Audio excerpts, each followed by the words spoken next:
Bueno, yo tengo el placer de tener a Roberto Canales aquí, o sea, empresario y divulgador, y además os cuento la historia de Roberto. Yo, como sabéis, dirijo el programa de Dirección Estratégica de Proyectos, Programas y Portafolio en el IE desde hace ya 20 años y buscaba a alguien de metodologías ágiles. Y además, ¿te acuerdas que hubo uno que me dijo, yo sé mucho porque yo me he leído un libro, Scrum y tal? Y yo te escuché una vez hablar y dije, está en otro nivel. O sea, yo siempre además te presento así porque es la verdad. De metodologías ágiles en España eres la persona que más sabe de lejos, para mí. Y tengo criterio que he escuchado a muchos. Porque los demás han leído libros de Scrum. Tú montaste una empresa de más de 100 personas que solo hacen esto. Y además has traducido las metodologías ágiles a una realidad famosa. Entonces, empiézanos a contar esto de las metodologías, no solo ya como las metodologías ágiles, que ya la gente seguro se aburre, para el éxito personal y directivos. Que eso es un punto que tú tienes que ahí es muy interesante. Sí. Bueno, primero contar que de metodologías ágiles saber mucho es como saber mucho de física. Hay mucha gente que sabe de muchas cosas diferentes y yo creo que una de las cosas que yo sé hacer es aplicarlo al mundo empresarial. Correcto. Vamos a ver, una persona tiene muy poca capacidad de trabajo. Por muy listo que quieras ser, tú puedes desarrollar un trabajo, pero necesitas un equipo. Y tienes que hacer que ese equipo sea eficiente.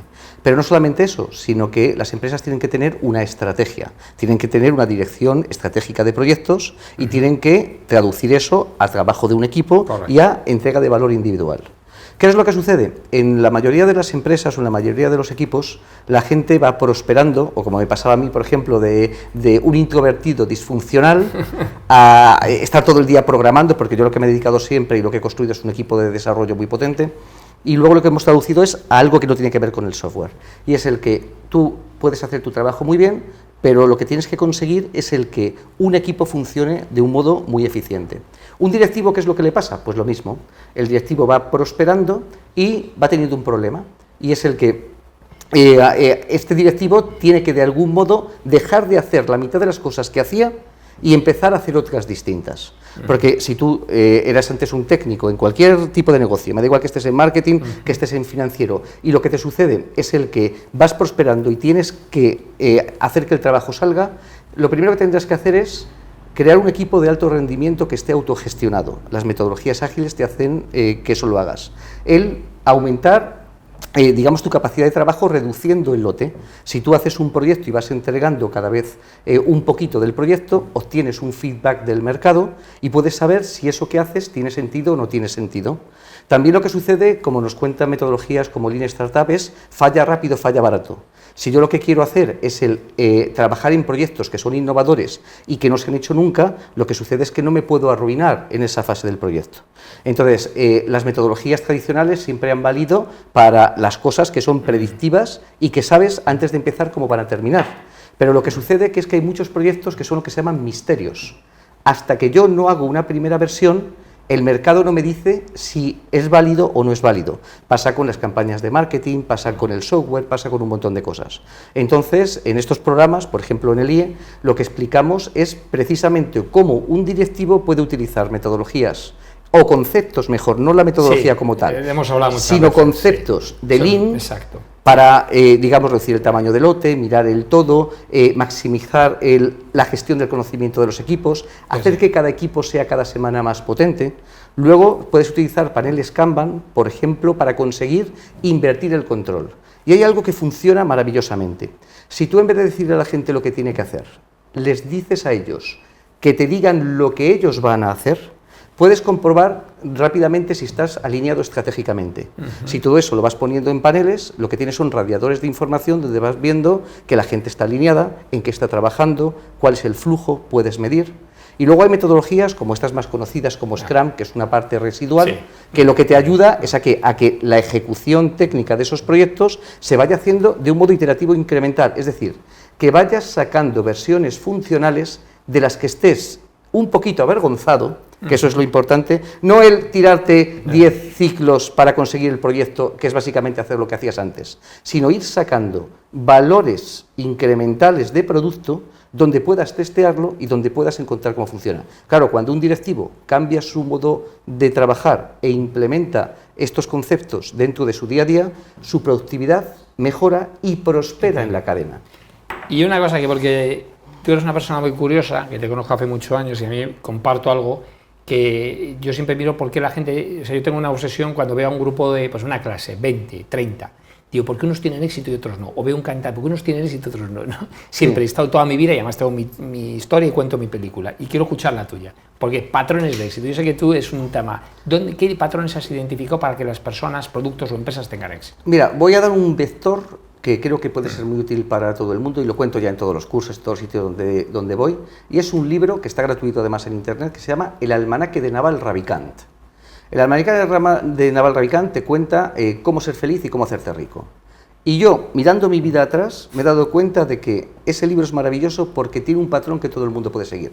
Lo que pasa es que hay conceptos que son muy fáciles de entender, pero son muy difíciles de ejecutar, porque la gente no tiene la disciplina suficiente, que es uno de los patrones. Mira, el libro este te cuenta que si tú quieres tener éxito, lo primero que tienes que hacer es hacerte un experto en algo. Y para hacerte un experto en algo, tienes que dedicarle 10.000 horas a algo. Sí, Malcolm Gladwell. Es decir, y lo que tienes que conseguir además es no medir las horas que le dedicas. Si esas 10.000 horas las dedicas en 3 años, vas a destacar sobre todos los demás. Pero luego no vale para nada ser un experto si nadie te conoce. Entonces, lo que tienes que hacer es desarrollar reputación. Pasa, por ejemplo, en el mundo de los programadores o en el mundo del marketing. Si no sales de tu cueva, si no vas a conferencias, no vas a charlas, no generas contenidos, no te relacionas, no generas comunidad, nadie te conoce. Por lo tanto, las oportunidades nunca van a venir por muy experto que seas. Y después, el tercer elemento es que tienes que aprovechar el apalancamiento. El apalancamiento, y solo hay 3 tipos de apalancamiento, es el que tienes que trabajar en tu propio nombre, es decir, que normalmente tienes que tener tu propia empresa o desarrollar tu nombre y ganar dinero con tu nombre. Y lo que el primer patrón te dice de apalancamiento es apalancamiento en personas. Si yo he creado una empresa de software y tengo 100 empleados, la jornada anual es de 1.500 horas, si gano 10 euros por cada hora, gano 15.000 euros por empleado.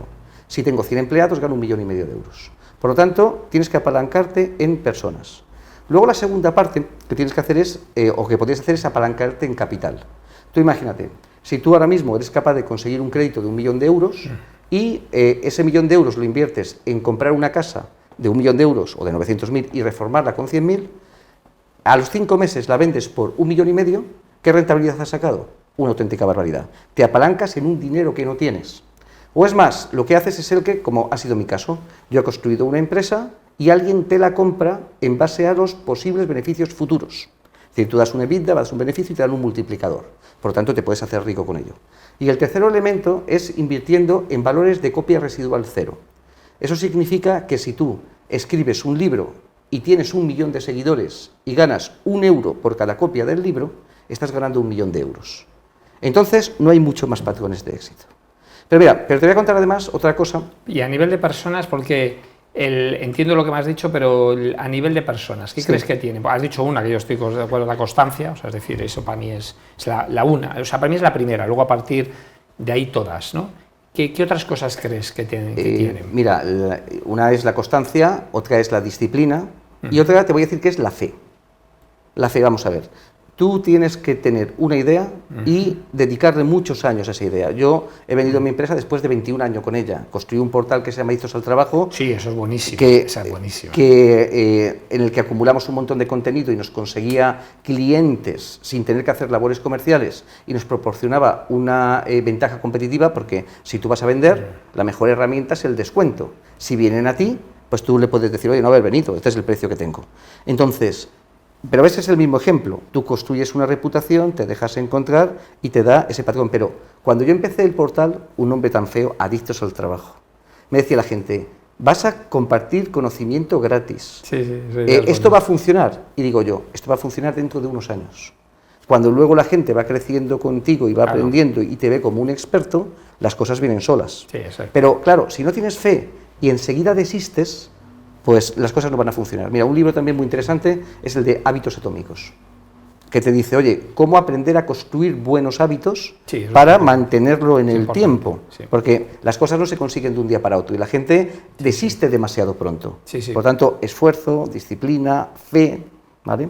No medir las horas, hacer lo que te gusta. Si no te dedicas a lo que te gusta, vas a medir las horas que dedicas, por lo tanto, no va a funcionar nada de lo demás. Y luego otra cosa que es muy importante, y es el salir de la cueva, desarrollar contactos. que lo hemos comentado también, y es el que, si quieres llegar rápido, ve solo, si quieres llevar lejos, ve acompañado. Y una que últimamente yo recalco mucho, la verdad sinceramente durante muchos años no la he nombrado mucho, quizás no, seguro por un error mío, y que hablamos de la ética, los principios de las personas para tener éxito. ¿Qué opinas tú de eso? Vamos a ver, yo una vez escuché que hay dos teorías y las dos funcionan, para que veas que no hay que ser políticamente tan correcto, y es el que o tú puedes crear una familia, una empresa que sea, digamos, muy familiar, donde cuides a la gente, donde tengas muchos principios, muchos valores y los trates como si fueran los tuyos, o tú puedes ser un jefe tiránico donde up or out, o prosperan y la gente hace lo que tiene que hacer y se deja los cuernos, o les echas a la calle y saben lo que hay. Entonces, lo más curioso que leí en ese libro es que las dos funcionan. Sí. Las dos funcionan. Pero entonces, yo de pequeño hice judo, hice desde los 5 a 20 años judo, y a mí me enseñaron el concepto del honor. De lo que primero que hacías cuando entrabas a un tatami era saludar al tatami, saludar al profesor, y que mi profesor me enseñó que antes de ganar a un compañero haciéndole daño tenía que soltar. Entonces hay gente que tenemos programada la honorabilidad y hay gente que no tiene programada la honorabilidad. Entonces yo creo que los valores son un elemento fundamental en cualquier organización, porque si no tienes palabra, si no eres fiable, lo que sucede es que vas a llegar muy lejos, no vas a llegar muy lejos, vas a dejar muchos cadáveres en el armario. Correcto. Entonces la ética es fundamental. Para mí es fundamental porque yo tengo una frase que dice que con el lenguaje hablamos, pero con el inconsciente nos comunicamos.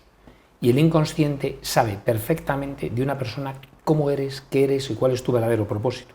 Con lo cual no funciona ese tipo, o sea, para mí ese tipo de personas tramposas funciona en ambientes en los cuales tienen mucho poder, los lobbies de poder, claro, el presidente de una del IBEX 35 pues puede hacer casi lo que quiera porque tiene a 50.000 personas que diga lo que diga o haga lo que quiera, le van a hacer caso, por ese interés. Pero las empresas pymes, que son la mayoría, que estamos hablando de aquí, no funciona. Ahí al revés. Yo creo que ahí la falta de ética es una falta al final y de principios que al final acaban con la empresa. Todo se sabe. Estamos en un mundo que está hipercomunicado y si tú dejas un cadáver en el armario, ese cadáver acaba apareciendo. Nos conocemos todos. Nos conocemos todos. Entonces tienes que andar con mucho cuidado y no haciendo picias, porque hay mucha gente que sigue pues con la mentalidad de hace 30 años y no se ha acostumbrado que este es un mundo de TikTok, de redes sociales, de contactos y de eventos, como escuchábamos. Sí, aunque yo siempre digo que las empresas captan clientes a través de la red para luego maltratarlos una vez que están dentro, ¿no? Porque han perdido la parte más humana, que es la parte más importante, no por nada, porque es la esencia. O sea, las empresas al final, a mí me hace mucha gracia cuando la gente dice, yo hago B2B, B2C, digo, no, todas hacen B2C. Porque tú, aunque estés con otra empresa hablando, tú estás hablando con una persona que representa un departamento. Luego estás haciendo negocio con una persona, no con una empresa. Las empresas no existen. Sí. No existen. Yo cuando llevaba la Dirección General de Operaciones de Honeywell, tío, o sea, yo llamaba a una persona que estaba en otra empresa y hablaba con una persona. Representábamos una empresa, pero lo que hiciéramos entre nosotros era lo que valía. Mira, además, para complementar lo que tú dices, yo me leí un libro una vez, porque no entendía para qué valía X, para qué valían las redes sociales, lo pensaba que era una estupidez, no lo entendía. Y por casualidad, yendo a una librería, compré un libro que se llamaba Exprime Twitter. Y ese libro me cambió la visión de todo. Y un libro que no era excesivamente bueno para mi gusto, pero el mensaje era profundo. Decía, las redes sociales valen para que primero te conozcan, luego se hagan tus amigos, luego vendas, luego tengas una venta recurrente y luego, sobre todo, si la cagas o tienes en algún touch point, que todos son importantes, lo que sucede es el que seas capaz de resolverlo de un modo elegante. Sí. Entonces, y con eso te va a garantizar que tu negocio va a funcionar correctamente. Es lo mismo que tú estás diciendo. Si tú no tienes en cuenta que todos los touch points, cuando te llaman la primera vez, cuando un administrativo coge un teléfono, cuando tiene alguien una incidencia, es más, si tú no te das cuenta de que en todas las interacciones que tengas con cualquier persona, con la persona que te sirve el café, con el cocinero que te ha hecho pues un menú delante de ti en un restaurante, tú tienes que ser educado y agradecido con toda la gente, porque todo lo que tú hagas así te vuelve. Y hay mucha gente que dices, bueno, esta persona parece que es muy buena, muy maja, muy generosa, y luego vas a comer a un restaurante y trata con un desprecio increíble a los camareros. Pero eso es por la educación que has tenido. Mira, yo para aprender a hablar inglés limpié habitaciones en Estados Unidos. y luego fui camarero también en el hotel, y me llamaba la atención lo bien que me trataba la gente. Pero es que allí cuando hablas a la gente, la mayoría ha limpiado habitaciones, ha sido camarero, ha sido todo, porque allí la gente cuando es joven trabaja, no como en España, ¿no? Y entonces, claro, como están acostumbrados, ya han estado del otro lado, te tratan bien porque sabe. Sí. Y sin embargo aquí no pasa eso porque la mayoría de la gente no ha trabajado de eso. Entonces considera que son trabajos despreciables o lo que sea y dice mucho. Yo es algo que me fijo muchísimo, cómo trata a la gente cuando vas en un bar, al camarero, al tal, es curiosísimo. No, y que luego al final, pues, como se suele decir, ten un hábito y forjas un carácter. Sí, que al señor. final es lo importante. El carácter, que es lo que decías, qué características tienen las personas que tienen éxito, es que yo creo que han desarrollado un carácter que atrae el éxito. Que la gente, si no quiere estar cerca de ti, lo que sucede es que no te puede ir bien. Y luego, ¿por qué seleccionabas a las personas? O sea, es decir, tú al final te has rodeado de personas en tu empresa, has tenido muchas. ¿Cómo los seleccionabas? O sea, no me refiero a la parte de la criba. La parte de la criba está claro, son unos patrones, si necesitas un ingeniero, si necesitas tal, pero cuando lo tienes delante tuya, ¿qué era la clave tuya? Mira, nosotros lo que hemos hecho una cosa un poquito distinto que el resto de la gente cuando contratábamos. Lo primero, nunca contratábamos gente porque tuviéramos un proyecto. Lo que queríamos era gente para nuestra empresa, para muchos años. Por lo tanto, cambia un poquito, porque yo lo que quiero es gente buena. Pero gente buena en varias dimensiones. Lo primero, que tú les dices, oye, mira, vas a hacer una prueba de entrada en la empresa de una semana. Imagínate, no la quiero, no me la tienes que entregar, me la tendrás que enseñar, porque no... A la gente que dice que yo voy a hacer una prueba y voy, además de algo que no sabían, que voy a aprender algo que yo no sabía gratis, pues entonces ya descartaba a muchos. Claro. La gracia está en que luego el que decía, vale, yo quiero trabajar con vosotros. Y luego lo que sucede es el que venía y presentaba la prueba.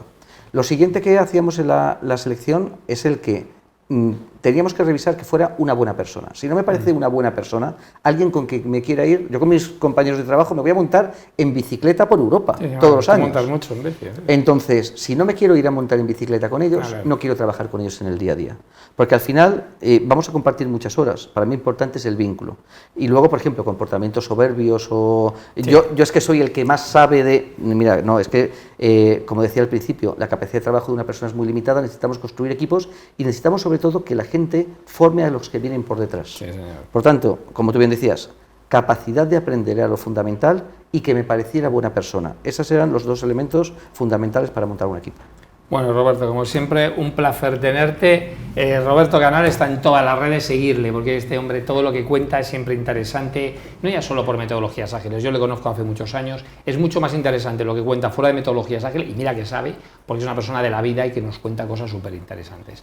Así que nada, como veis ya llevamos 32 programas, han pasado por aquí muchísima gente, y el objetivo que es crear nuevos empresarios, enseñar a la gente, contar nuevas cosas y sobre todo una independencia absoluta, porque aquí queremos contar lo que los demás no se atreven a contar. Así que nada, nos vemos la semana que viene.